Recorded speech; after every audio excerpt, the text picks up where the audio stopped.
Être citoyen par entière, ça veut dire de pouvoir réaliser l'ensemble de nos activités de la vie quotidienne. D'être accepté comme on est. Ne pas avoir de barrières.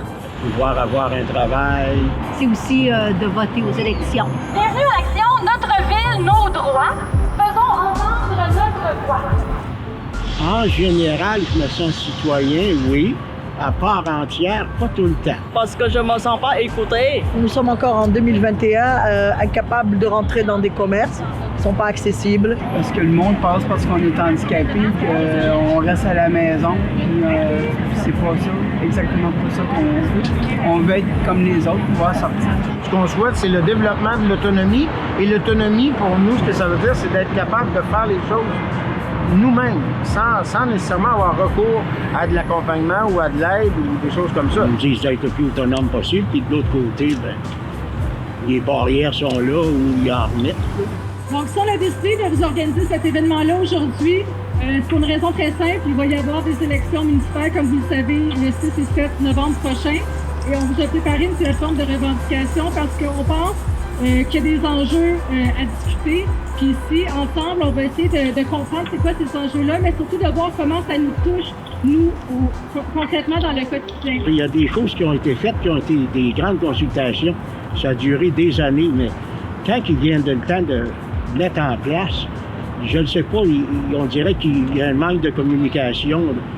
Ça s'attache pas. Ensuite, parce que les décisions, tout ce que se fait en dehors d'abord des conseils qu'on voit, des conseils de ville ou des conseils d'arrondissement. Tout se fait déjà avant, tout est mâché avant et après on dit juste oui, oui, oui. Pour moi, ça manque de vie. Il y a des choses qu'on sent quand même que ça avance. Il ne faut pas dire qu'il n'y a rien qui avance, mais il faut toujours être aux aguets, il faut toujours être à l'affût, il faut toujours se battre pour une raison ou pour une autre.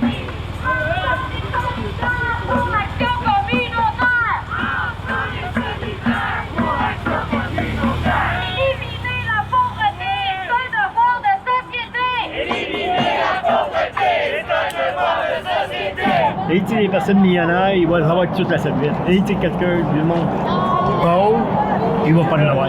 La nourriture, ça coûte cher. La vie, ça coûte cher. Mais nous, on demande le gouvernement et la mairie qui puissent nous aider. Nous donner plus d'argent. Par exemple, dans le logement. Avoir plus de logements sociaux. Et nous, de notre côté, il faut continuer à travailler avec nos organismes sur le militantisme et amener nos personnes à prendre la parole. Les amener à dire, regarde, va le dire au conseil municipal ce que tu n'aimes pas ou ce que tu souhaiterais ou qu'est-ce qui constitue des obstacles dans ta vie. On ne laissera pas appauvrir, on ne laissera pas désumer.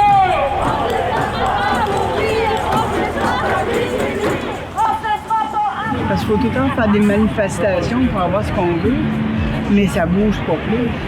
Ils disent oui, oui, oui, oui, oui, mais quand c'est le temps, il n'y a rien qui bouge, il n'y a rien qui se fait. C'est ça qui est plat.